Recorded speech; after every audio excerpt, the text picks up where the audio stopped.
আসসালামু আলাইকুম এভরিওয়ান। এই ভিডিওতে আমরা রিকোয়ার্ড পাওয়ার ফর পিকিং অর্থাৎ একটা পিক ইনসার্টের জন্য অর্থাৎ পিকিং প্রসেসের জন্য কতটুকু আমার কি পাওয়ার খরচ হচ্ছে অথবা শক্তি ব্যয় হচ্ছে অথবা কতটুকু গতিশক্তি আমার লাগতেছে এই বিষয়টা সম্পর্কে আলোচনা করব। তাহলে আমরা বলতে পারি, ধরেন আমি একটা পিক কি ইনসার্ট করতেছি, অর্থাৎ এই পিকটা ইনসার্ট করার জন্য আমার কতটুকু শক্তি খরচ হচ্ছে, এটা সমান আমি কি লিখতে পারি, অর্থাৎ শক্তি যতটুকু দিচ্ছি অর্থাৎ পিকটাকে পাঠাইতে ঠিক সেই পরিমাণ কি গতিশক্তি আমরা প্রয়োগ করতেছি না, অর্থাৎ কি ফোর্স প্রয়োগ করতেছি না। অর্থাৎ আমি আগের ভিডিওতে বলছিলাম যে আমার একটা পিককে পাঠানোর জন্য কি ভেলোসিটির প্রয়োজন, তো যেখানে ভেলোসিটির প্রয়োজন অর্থাৎ সেখানে কি আমার কি গতিশক্তিটা নিয়ে কথা বলতে হবে। তাহলে আমি বলতে পারি একটা পিক পাঠানোর জন্য আমার কি একটা গতিশক্তির প্রয়োজন, অর্থাৎ আমি যে একটা শাটল পাস করতেছি শাটলের মাধ্যমে একটা ওয়েভ গিয়ারকে পাস করতেছি, এই শাটলটা পাঠানোর জন্য কি আমার তো একটা গতিশক্তির প্রয়োজন। এই যে গতিশক্তিটা লাগতেছে এই গতিশক্তিটা কিসের সমান, অর্থাৎ আমার টোটাল যে কতটুকু রিকোয়ার্ড পাওয়ার লাগতেছে একটা শাটলকে পাস করার জন্য সেটা সমান। তাহলে আমি বলতে পারি যে আমি একটা শাটলকে কত বেগে পাঠাইছি, আমি একটা শাটলকে ধরেন ভি বেগে পাঠিয়েছি। দেখেন এখানে আমি লিখছি যে একটা শাটল অর্থাৎ average velocity of the shuttle হচ্ছে কি ভি। তাহলে আমি একটা শাটলকে কত বেগে পাঠাচ্ছি, ভি বেগে পাঠাচ্ছি। তাহলে একটা শাটলের মধ্যে দিয়ে আমার কয়টা ইয়ার্ন পাস হয়, একটা ইয়ার্ন, অর্থাৎ একটা শাটলের মধ্যে দিয়ে কয়টা ইয়ার্ন পাস হয়, একটা ইয়ার্ন। এই একটা ইয়ার্নকে আমরা কি বলবো, ওয়ান পিক। এই একটা ইয়ার্নকে যখন পাঠাচ্ছি তখন আমার গতিশক্তিটা কত হচ্ছে, হাফ এম ভি স্কোয়ার।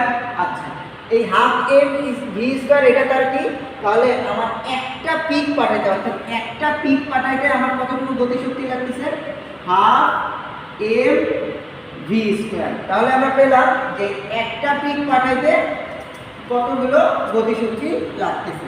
আচ্ছা, এখন আমার কথা হচ্ছে যদি একটা লুমের লুম স্পিড যদি পি হয় এবং লুম স্পিডের একক যদি পিক্স পার মিনিট, অর্থাৎ লুম স্পিড যদি আমি পি দিয়ে প্রকাশ করি তাহলে লুম স্পিড মানে কি পিক্স পার মিনিট, অর্থাৎ 60 সেকেন্ডে কয় সেকেন্ডে 60 সেকেন্ডে কতগুলো পিক পাস করতেছে এইটা। তাহলে 60 সেকেন্ডে যদি আমি ধরি পি সংখ্যক পিক পাস করে, অর্থাৎ পি সংখ্যক পিক্স কি পাস করতেছে, ঠিক আছে। যদি পি সংখ্যক পিক্স পাস করে তাহলে আমরা কি বলতে পারি, এক সেকেন্ডে কতগুলো পিক্স পাস করে, অর্থাৎ ধরলাম যে এক সেকেন্ডে কতগুলো পিক পাস করে, এইটা আমরা কি জানবো যে এক সেকেন্ডে কতগুলো পিক্স পাস করে। আচ্ছা, এখন একটা জিনিস দেখেন যে একটা পিক পাঠাইতে আমার গতিশক্তি লাগতেছে কত, হাফ এম ভি স্কোয়ার। তাহলে আমাদের পি সংখ্যক পিক্স পাঠাইতে গতিশক্তি লাগবে কত, half M V square P, এত সংখ্যক লাগবে।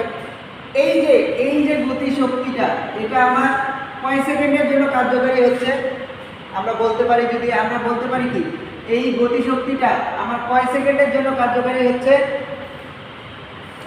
এই গতিশক্তিটা আমার কয় সেকেন্ডের জন্য কার্যকারী হচ্ছে, এই গতিশক্তিটা আমার হচ্ছে এই যে 60 সেকেন্ডের জন্য কার্যকারী হচ্ছে। তার মানে আমরা বলতে পারি 60 সেকেন্ডে একটা মানে পি সংখ্যক পিক্স পাস করার জন্য আমার গতিশক্তি লাগতেছে হাফ এম ভি স্কোয়ার।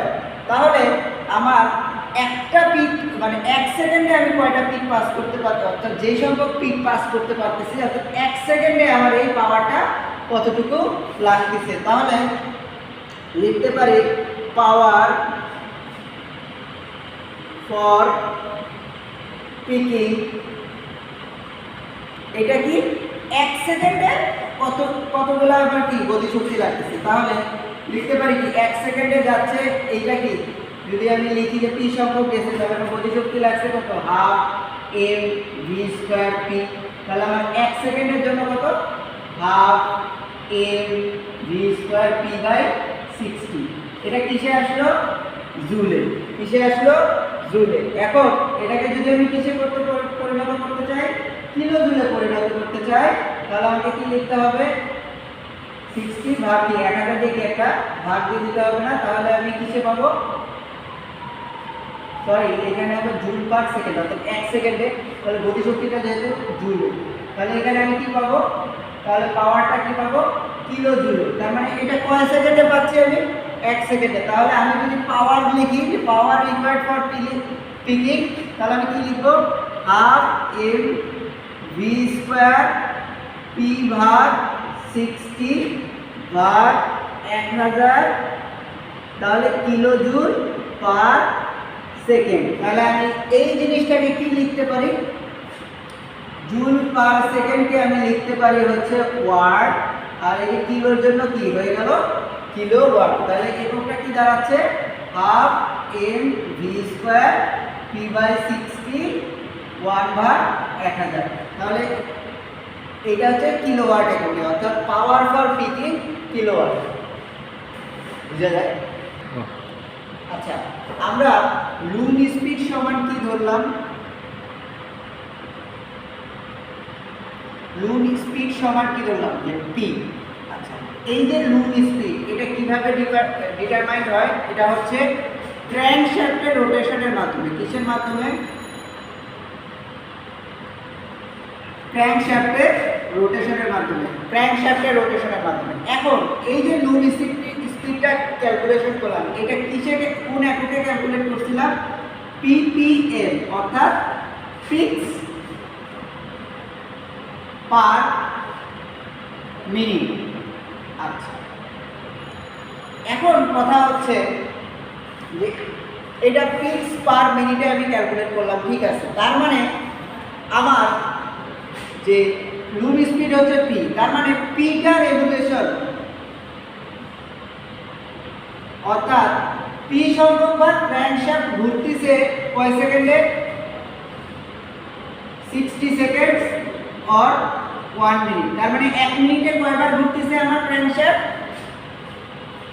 1 মিনিটে ঘুরতেছে পি সংখ্যক বার। তাহলে আমি বলতে পারি যে একটা রেভলিউশন ঘুরতেছে কত টাইমে, একটা রেভলিউশন ঘটতেছে 60 ভাগ টি সেকেন্ড।